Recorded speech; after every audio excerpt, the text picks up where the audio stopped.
men who have made history from the decks of aircraft carriers have always been inseparable from the flying machines they love. Bringing their birds home to roost on the roof of their floating home required all the skill they could muster after the tension of combat. You come around and your approach pattern, that's your minimal speeds. You turn into the groove, and you just catch the eye of that signal officer, and you'd love him all the more. You saw his hands out, and he'd just bring you aboard.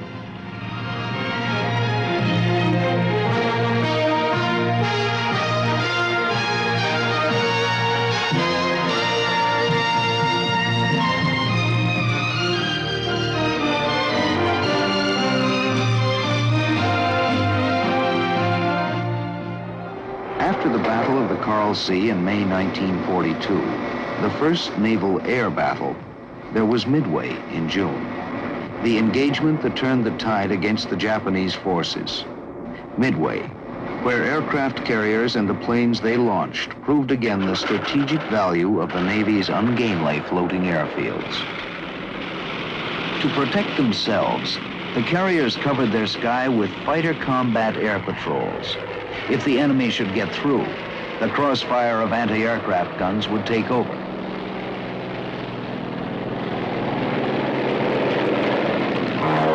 In that deadly airspace over the Japanese fleet, what was it like to push over a dive bomber at 2 miles up and go whistling down to a gun-filled deck? You were keyed up, of course, and you were apprehensive of what was taking place. But due to the fact that we'd had many training missions, we were real seasoned. So I think the only thing that you had was the apprehension of whether you're going to make that bomb hit on that deck or not. But you were kind of thinking of that only, nothing else. There was nothing else in your thoughts. You were just doing the job that you're trained to do, and that was it. Bob Ryder, radio man and gunner, tells how it looked from the rear seat. The radioman would normally call out the altitude to the pilot as he's coming down, 9,000, 8,000, 7,000. And at 2,000 feet, you'd holler drop. But then we'd level the plane out. At this point, you were beginning to look out for this heavy flak. And you could see this pattern of explosions behind you, and you could hear this old bulldog-type sound going woof, woof, woof. You'd tell the pilot to pull it up, and this woof, woof sound would go underneath it. For the fighter pilots, even though they worked in teams, it was still, in the end, one man alone in his plane.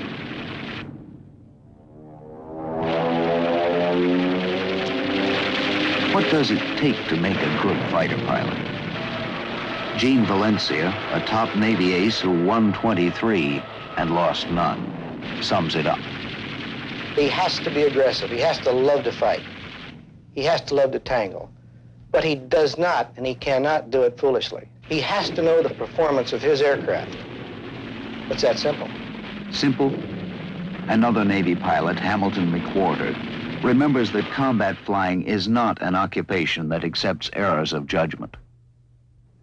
You don't get a chance to make but one mistake. Usually that one mistake is the last one. Landing a plane on a carrier deck, a moving, rolling, pitching platform, also allows few mistakes. It was like putting a match alongside of a swimming pool. And then you thought to yourself, are we going to make it on that little thing? David McCampbell, the Navy's top World War II fighter ace. We've always had a man back on the platform with the landing signal officer, and his job to watch for hooks and wheels down when the plane is well back in the groove, long before time for him to land. Recently, the blueprints for this fragile machine were dusted off, and a replica of the Navy's first aircraft soared out of history.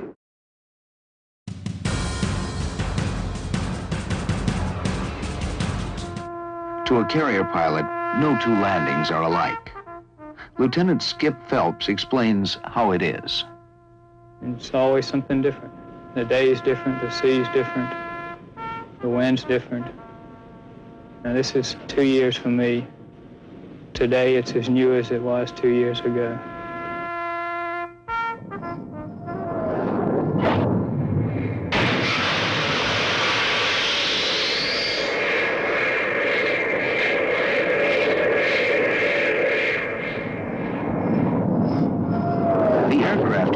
As a capital ship of many of the world's navies, has a birthright extending back to the Wright brothers.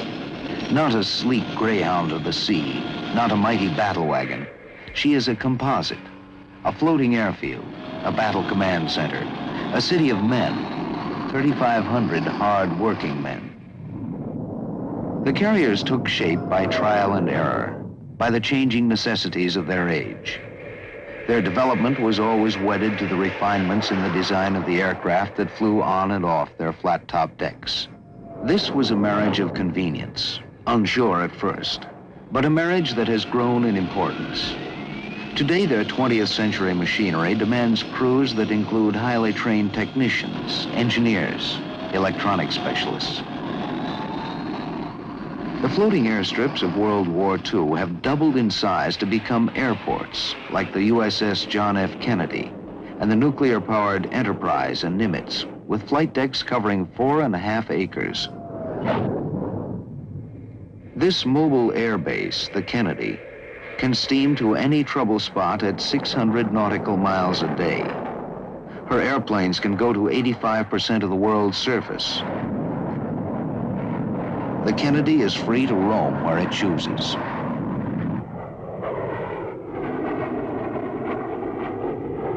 Over the years, American carriers have protected friends and stood off would-be enemies. In peace as in war, they have been the shield and the power of America in a world where no day goes by without threat and crisis.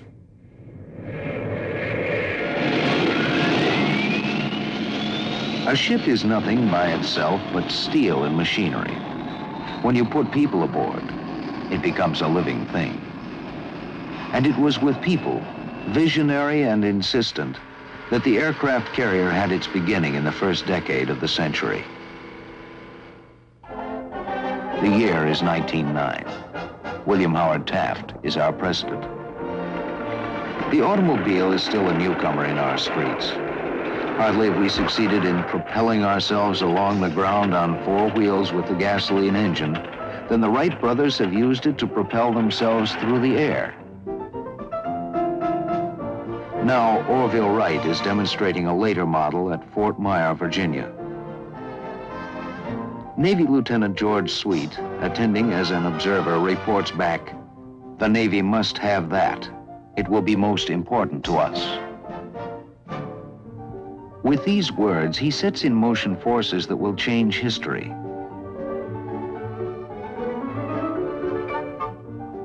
The Navy's first experiments with the flying machine are directed toward a design that will land and take off from the water. Recently, the blueprints for this fragile machine were dusted off, and a replica of the Navy's first aircraft soared out of history. But soon the question is raised, might an airplane be of greater use to the Navy if it could be flown to and from the deck of a ship? In 1910, at Hampton Roads, Virginia, a civilian pilot, Eugene Ely, tests the idea. He takes off in a 50-horsepower Curtiss plane from a wooden platform built over the bow of a cruiser and lands safely ashore. But could a plane return to a ship and land safely on it? 2 months later, in San Francisco Bay, Ely takes off from shore and lands on a platform rigged over the afterdeck of the cruiser Pennsylvania. Now, an airplane has both taken off from and landed aboard a warship at sea. The implication for the Navy is revolutionary. The Navy's first pilot, Lieutenant Theodore Ellison, is already learning to fly with Glenn Curtiss, a pioneer in aircraft design and construction. The first groups of Navy air pilots to win their wings contain men who will make naval aviation history, men who will lead carrier aviation through a world war. Early in the century, there's no question that Britannia rules the waves. But Germany's Kaiser Wilhelm decides to challenge England with a naval race. British sea dogs, old hands at naval warfare, but always ready for new ideas, build His Majesty's ship Furious, the world's first aircraft carrier. The U.S. Navy takes its own steps into the future by fitting 3 cruisers with catapults to launch planes.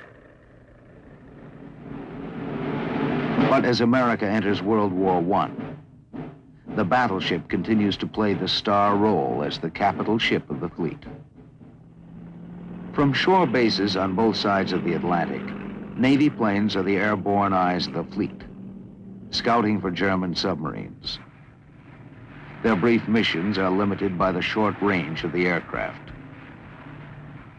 Admiral William Sims, the commander of naval forces in Europe during World War I, tells a congressional committee, "The fast carrier is the ship of the future." This same vision of the importance of aircraft at sea has struck a young Japanese naval attaché in Washington, Isoroku Yamamoto. In his words, "The fiercest serpent can be overcome by a swarm of ants." Yamamoto, as a fleet admiral in World War II, will see the truth of this adage work triumphantly for him and disastrously against him. In the same year, Congress authorizes the conversion of the coal ship Jupiter to become a prototype aircraft carrier.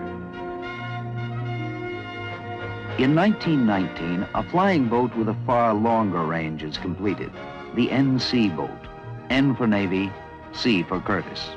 Designed for mid-ocean sub-patrolling, the NC comes too late to help in World War I. It makes another kind of history. Leaving Rockaway, New York, the NC-4 reaches Lisbon, Portugal, stretching the range of aircraft to the width of the Atlantic. But this first crossing of the ocean by a Navy flying boat will become a footnote in aviation history when it is eclipsed by later landmark flights. In 1921, while the Jupiter is still being rebuilt, the Navy undertakes a series of aerial bombing tests using captured German ships as targets. Under the command of Brigadier General Billy Mitchell, Army aircraft sink the battleship Ostfriesland. Our newspapers spread the word. Airplanes have made surface navies obsolete.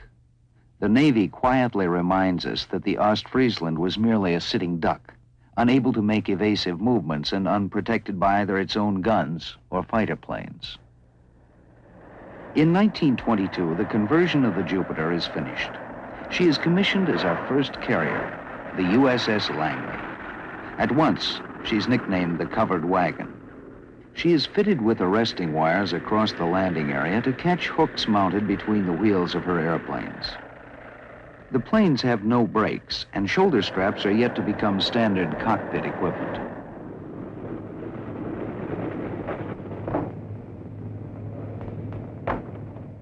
In these days, Navy pilots with tongue-in-cheek define a successful landing as one which the pilot can walk away from. But scores of future air admirals will be among the thousands who will win their wings on the Navy's first carrier. It will become a proud boast for graying eagles to say, "I flew off the Langley." That pilot in trouble, Lieutenant Gerald Bogan, will one day, as a rear admiral, command a carrier task group through an important battle in World War II. My tail hook, as it sometimes would happen, instead of engaging the arresting wire, rode one of these fore and aft wires, which caused the plane to slew to the left. There were several people, including Commodore Reeves, standing in the gallery near the 2 smokestacks on the port side, and I was afraid that my propeller would chew them up. So against all regulations, I gave her full throttle, and I did a very beautiful wing over the port side and into the drink. I was picked up by the plane guard. Retired Rear Admiral Leslie Garries was another Langley eaglet. The qualification consisted of 3 successful landings and takeoffs. And once you'd made 3 of them, you were a carrier pilot. And of course, we built this thing up. Those of us who were carrier pilots, we affected to look down our nose at all other aviators because we were Langley pilots. And we built this all up to be quite a thing. And then later when we got the other carriers, and it was our job to to train and classify other carriers. Then we had to break it all down again and convince everybody it was easy and safe and nothing to it. But that Langley was really something. The 1920s, the jazz age, the golden age of sports and bathtub gin. The era of wonderful nonsense. Beneath the facade of frivolity, there is a desperate desire to prevent a second world war. At a Washington conference, the leading powers agree to cut down their navies. The treaty calls for the United States to cancel 2 battle cruisers under construction, the Saratoga and the Lexington. But it permits the construction of aircraft carriers by conversion of these hulls. The Lexington becomes carrier number 2, and the Saratoga number 3. One day they will play their roles on the Pacific stage, helping to stop an enemy from sweeping across the ocean. Our naval aviators in combat for the first time fight against heavy odds. The enemy pilots are more experienced.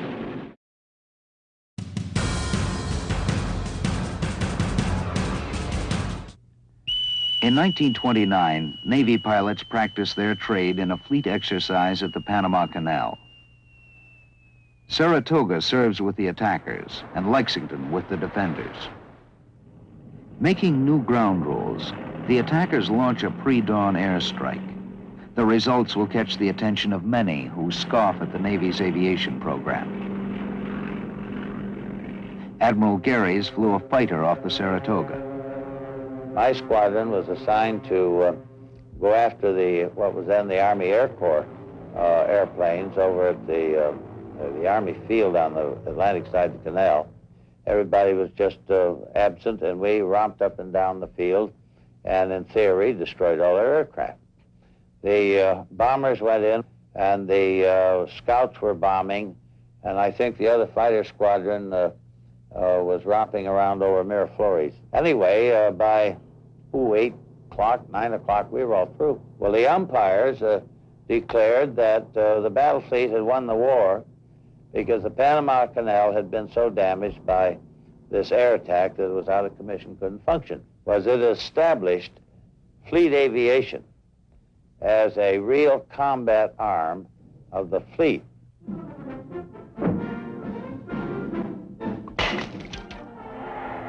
In the years that follow, we add 5 more broad-shouldered heavyweights to the carrier force: Enterprise, Hornet, Wasp, Yorktown, and Ranger.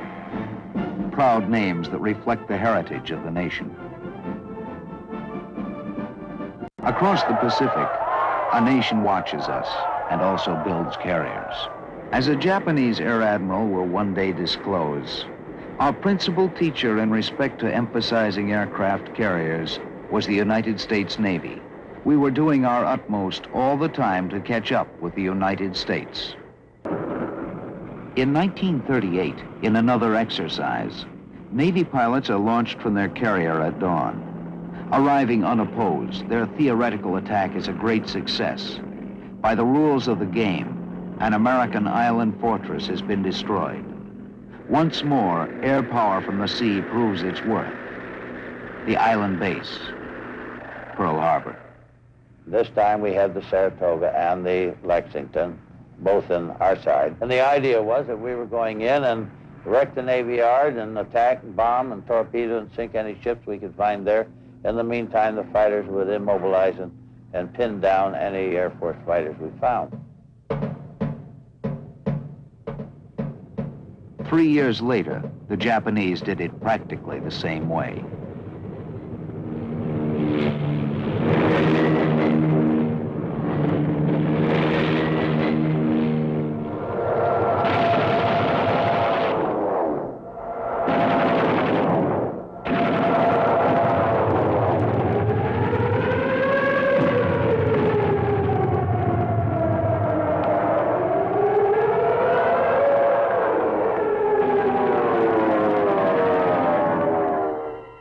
Under the command of Admiral Yamamoto, Japanese carrier air power had challenged a fleet considered the strongest afloat.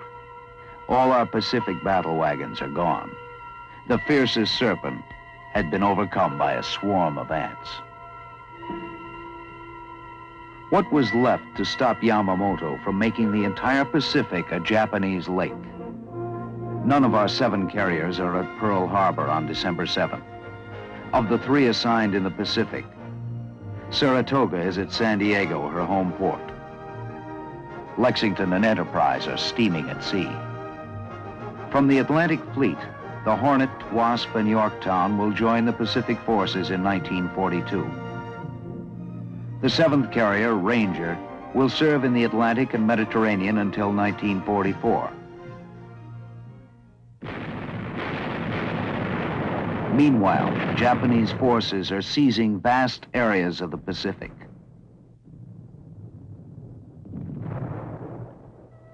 To let the enemy know we are still fighting, Vice Admiral Bull Halsey, commander of what's left of our Pacific Fleet, sends his carriers on hit-and-run raids against the enemy shore bases.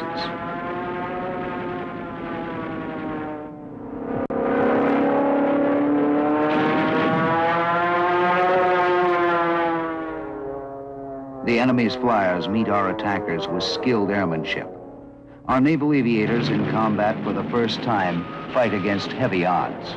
The enemy pilots are more experienced. Their fighter plane, the Zero, though lightly armored, is faster and more maneuverable than our Wildcat. Fighter ace Gene Valencia had great respect for his opponents. You didn't tangle with him alone. If you did, you were crazy. And I don't know any fighter pilot that will tell you he fought plane for plane with the Zero. And we did have to depend on each other. It was a matter of tactics. The rule was to fly always in formations of 2 or 4 fighters. And the basic tactic, conceived by Lieutenant John Thatch, became known as the Thatch Weave. You can't shoot anything if you can't bring your guns around to bear on it. I would ask myself, now what should we do if we're flying along in a formation? Let's say we've got 4 planes, 2 sections, and we saw an enemy. Well, if you think the enemy can outperform you, you don't turn and run, because he can catch you, and you'll be easy target. You turn toward him. Try to keep turning toward him so he can't get on your tail. I wasn't sure how well this would work, so I went out one morning and I got a hold of a young man named Butch O'Hare and gave him 4 airplanes, and I took 4. It really worked. Edward O'Hare, one of the first aviator heroes of World War II, helped perfect the art of night fighting and scored feats like shooting down 5 enemy planes in a single engagement. One night, he didn't come back. Chicago's International Airport was given his name. Alexander Vrashew, a top Navy fighter ace himself, flew with O'Hare as his wingman. He had a way of presenting a problem not only in the air by example, but by quietly explaining it in a little more detail on the ground if needs be. But you got the message rather quickly and in a way that it stuck with you. Little things like maybe conserving fuel, looking over your shoulder at the right time, or at least before making a run or making an attack. And I can safely say that I saved my life a couple of times by remembering little rules like this. In April 1942, a daring strike is ready that will hit the enemy exactly where he lives and let him know he is vulnerable. A squadron of 16 Army B-25 bombers will attack Tokyo from an unlikely airbase for the Army Air Corps, the deck of the USS Hornet at sea. For land pilots to lift heavy Army bombers from a carrier took months of training. Navy Lieutenant Henry Miller, now Rear Admiral, showed them how. Light loads at the start, medium loads, and then a final heavy load, which was 2,000 pounds over the maximum designed weight of the aircraft. It was a rough day. The wind was blowing, the seas were pretty high. We had to slow down the Hornet because we had so much wind over the deck and we were taking water over the bow. Jimmy Doolittle was the first one. He, of course, was a crack aviator, and there wasn't a flaw in his technique. And it took 1 hour to get the rest of the planes off. At precisely the time that the first plane was supposed to be over Tokyo, the Japanese radio went off the air. And then it came back on the air and was talking about the enemy planes over Japan. Cheer went up all over the ship because we knew they got in there and were dropping their bombs. It was a tremendous shot in the arm for the great American public. 3 weeks later, the Yorktown and Lexington, in a far corner of the Pacific north of Australia, steamed toward an enemy fleet.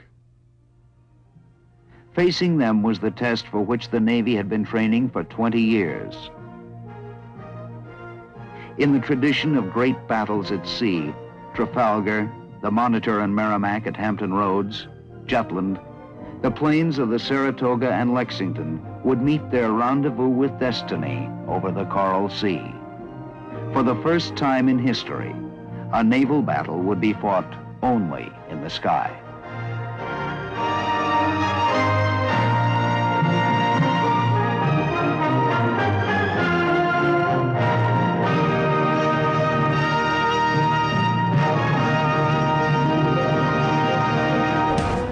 The Japanese pay a heavy price. When the Holocaust ends, their 4 carriers with their planes and a cruiser are at the bottom.